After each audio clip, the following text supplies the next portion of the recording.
Bom, então seja muito bem-vindo a mais um vídeo aqui no canal. Hoje nós vamos falar sobre as contribuições do segurado facultativo. Mas antes de prosseguir, eu preciso que você entenda quem é essa figura dentro da legislação previdenciária. De forma bem resumida, o segurado facultativo, de acordo com a lei de benefícios, é aquela pessoa a partir dos 14 anos que quer contribuir com a previdência social, mesmo que não tenha essa obrigação. E essa faculdade de contribuir com a Previdência também lhe garante receber os benefícios previdenciários caso venha a ter essa necessidade, tá bom? Eu preciso que você entenda o seguinte: algumas pessoas costumam falar que o segurado facultativo ele não tem renda, e essa informação ela não é bem verdadeira. O que acontece é que o segurado facultativo ele não tem uma renda proveniente do seu trabalho e por isso ele não é enquadrado como segurado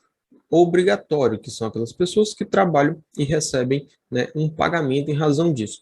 Pode ser na condição de segurado empregado, quando a pessoa tem ali a sua carteira de trabalho assinada, pode ser um profissional autônomo que recebe uma remuneração em troca de uma prestação de serviço, e pode ser também uma situação em que a pessoa ofere não necessariamente uma renda, mas uma vantagem econômica em razão de uma atividade. Por exemplo, o síndico de um prédio ele é obrigatório, ele é segurado obrigatório, ele deve contribuir para o INSS em razão de uma vantagem econômica que ele receba por exercer essa atividade de síndico. Então, o primeiro passo é entender isso. O facultativo, ele não se enquadra, né, nas condições de segurado obrigatório. O segundo passo, como eu vinha falando, e aí eu vou te dar alguns exemplos para que você entenda melhor. Ele pode sim ter renda, mas essa renda não é proveniente do seu trabalho, ele não é proveniente de uma atividade. Vamos aos exemplos. Um jovem, né, ele perdeu os pais e recebeu ali um apartamento de herança. E ele está estudando, não deseja trabalhar. Então, essa renda proveniente do aluguel desse apartamento, né, vamos supor que ele colocou o aluguel ele colocou esse apartamento para alugar e conseguir ter uma renda enquanto ele está cursando a sua faculdade, né? Um curso aí de nível superior, ele não deseja trabalhar para não ter nenhum empecilho com seus estudos. Então, ele começa a alugar esse apartamento como uma forma de ter renda. Nessa situação, ele pode também começar a contribuir para o INSS para conseguir se aposentar com um benefício melhor e, nessa situação, ele vai pagar as contribuições como segurado facultativo, certo? E não como um contribuinte obrigatório do INSS. Então, primeiro exemplo aí em que a pessoa tem sim renda, mas não é proveniente do seu trabalho e ela vai pagar o INSS na condição de segurado facultativo. Segundo o exemplo, vamos supor que temos uma mulher, né, ela perdeu o marido e aí na hora que recebe, vamos dizer que ela nunca trabalhou na vida, né, nunca contribuiu para o INSS, sempre viveu aí para a sua casa e o seu marido veio a óbito e quando foram feitos os cálculos lá no INSS, ela percebeu que iria receber esse benefício do INSS apenas por 15 anos, né? Veio lá na carta do INSS, na carta de concessão de benefício, dizendo que ela iria receber esse benefício por 15 anos. Então, ela resolve começar a pagar o INSS, contribuir para o INSS, para ter direito, então, a se aposentar quando cumprir os demais requisitos, né? E como ela vai receber o benefício por 15 anos, ela vai fazer esse pagamento durante todo esse período, para que lá na frente ela tenha condições de fazer o pedido do seu benefício de aposentadoria. Então, veja, é um segundo exemplo também aí em que a pessoa tem renda, mas mesmo assim ela se enquadra na condição de segurado facultativo. Então, muita atenção nesse ponto, você vai ver aí muitas pessoas falando: ah, o segurado facultativo é aquela pessoa que não tem renda e quer pagar o INSS. Não é dessa forma. O segurado facultativo é aquela pessoa que não se enquadra como segurado obrigatório e quer pagar o INSS para ter acesso aos benefícios previdenciários.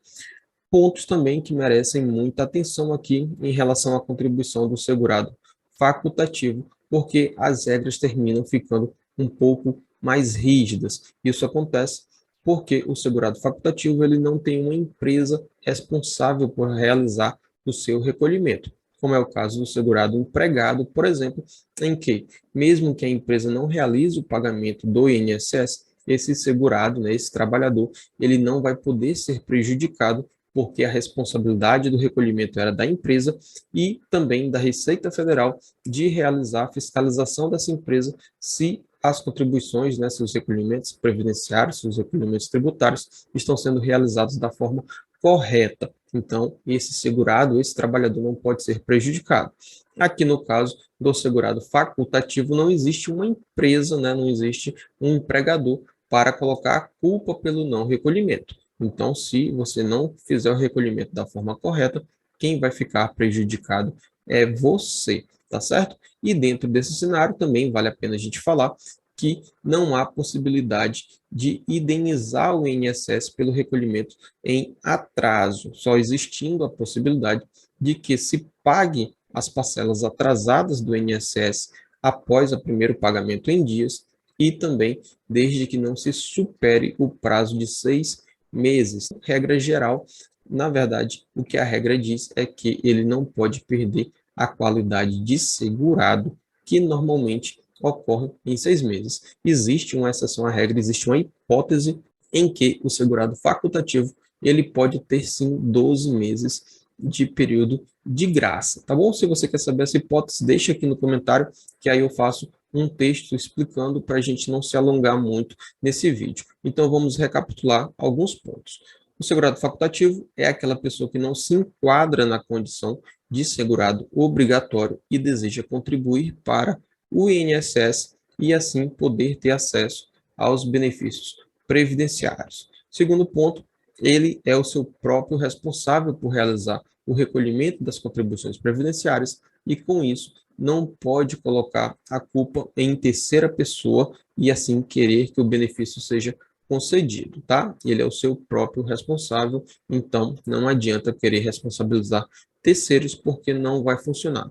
Ele tem, regra geral, o prazo de 6 meses para ficar sem contribuir e esse é o prazo máximo também para o pagamento em atraso. Ultrapassado esse limite, ele não consegue mais realizar o recolhimento das parcelas atrasadas, sendo impossível a gente falar em recolhimento como forma de indenização no contribuinte facultativo, né, no segurado facultativo. Inclusive, vou abrir um parêntese aqui, eu tenho um vídeo aqui no canal em que eu explico mais detalhadamente sobre o recolhimento em atraso e as indenizações do INSS para contar esse período como tempo de contribuição. No final desse vídeo, você não precisa correr, assiste o vídeo aqui com calma, com tranquilidade.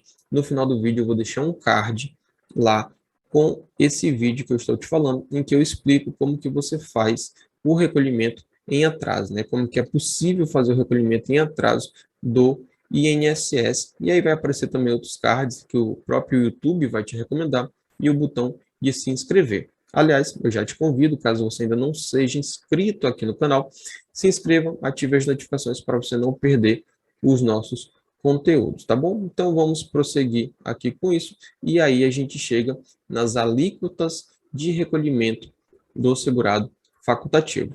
Caso você ainda não saiba, é possível a gente escolher qual vai ser a contribuição do segurado facultativo, mas para isso existem algumas regras. Primeiro, a regra geral é que o segurado facultativo ele deve recolher com alíquota de 20% em um valor de referência ao salário mínimo até o teto do INSS. Então, vamos supor que ele resolve fazer as suas contribuições com base no valor de R$ 3.000. 20% disso, a gente tem um valor de R$ 600, e aí é esse o valor que ele vai pagar para o INSS. Ele vai pagar todo mês R$ 600.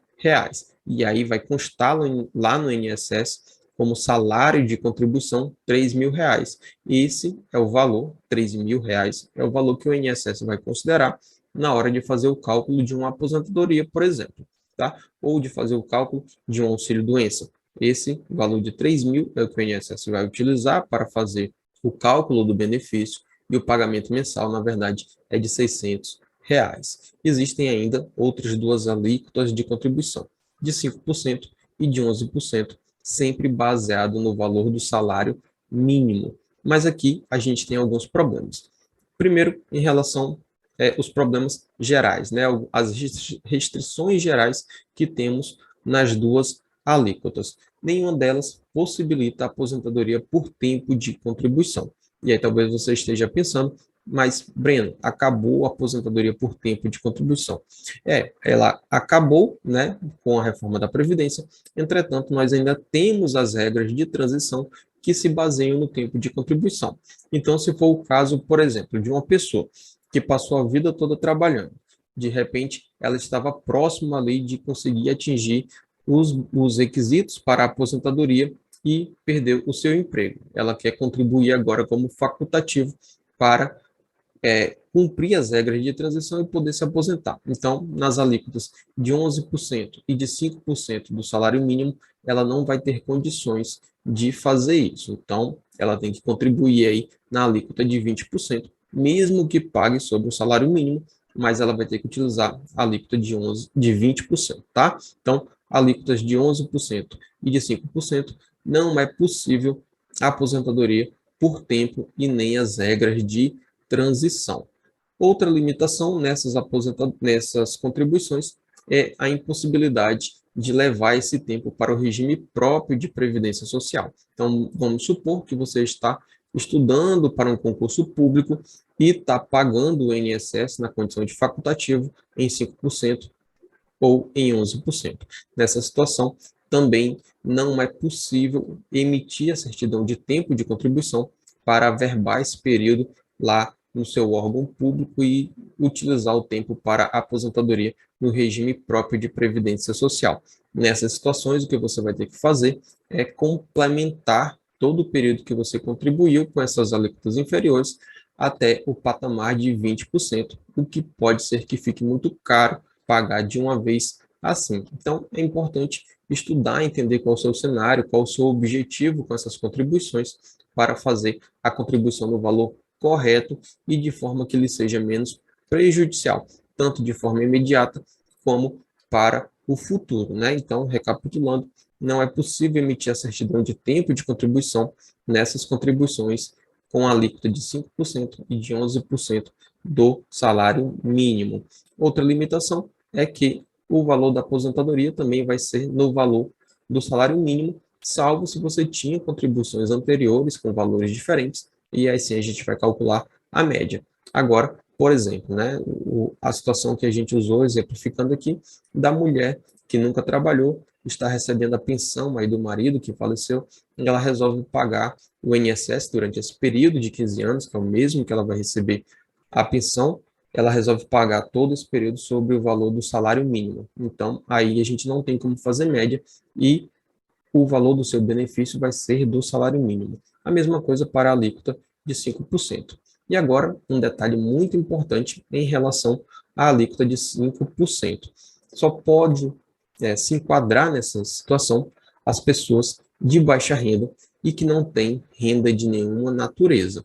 Então, olha só, lembra que eu falei que o segurado facultativo ele pode ter algum tipo de renda, como, por exemplo, aluguel, uma pensão ou outro benefício, né? Pode ser uma pensão alimentícia, pode ser uma pensão por morte, pode ser aluguel, pode ser rendimento, de repente a pessoa herdou uma empresa também, ela tem rendimento ali, ela não trabalha, não tem prolabore, né? Ela simplesmente recebe os rendimentos. Então, ela pode ter esse tipo de renda. Agora, no segurado que contribui com 5% do salário mínimo, ele não pode ter renda de nenhuma natureza. E aí, também é necessário estar inscrito no CAD único e ser família de baixa renda. Então, para contribuir na alíquota de 5%, é necessário que seja uma pessoa que não tem renda de nenhuma natureza, que se dedica exclusivamente aos trabalhos domésticos, né, a sua atividade doméstica no seu próprio lar, não na condição de empregado doméstico, mas as atividades domésticas do seu próprio lar, e que seja família de baixa renda, com renda familiar até o limite de 2 salários mínimos. Além disso, precisa se inscrever no CAD único, porque senão depois você não consegue aproveitar essas contribuições e vai ser necessário fazer a complementação.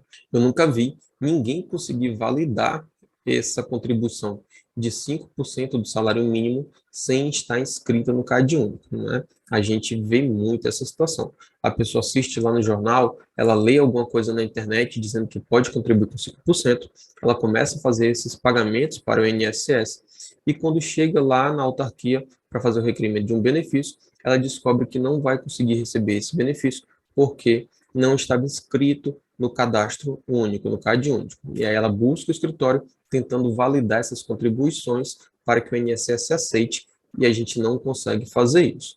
Não está escrito na legislação, mas o que o INSS aceita é que se complemente essa diferença. Então, a pessoa, durante todo o período que pagou os 5%, ela vai ter que complementar com mais 6% para atingir o patamar de 11%. E aí, mais uma vez, isso muitas vezes termina ficando muito caro e a pessoa, né, ela já está contribuindo como facultativo, ela já buscou pagar o mínimo possível, então provavelmente uma pessoa que já não tem renda, e aí fica muito caro para ela fazer essa complementação e descobre muitas vezes que perdeu um bom dinheiro aí para o INSS. Então, muito cuidado com a contribuição de 5%, porque se você não cumprir exatamente esses requisitos, esse dinheiro vai ser jogado fora. Então, era isso. Se você chegou até aqui, eu espero que já tenha se inscrito no canal, ative as notificações. E se for com qualquer tipo de dúvida em relação a esse tema, pode deixar nos comentários. Se também tiver sugestão de pauta ou de outros conteúdos, também deixa nos comentários. Vai ser uma satisfação produzir novos vídeos, tá bom? Um grande abraço e até o próximo vídeo.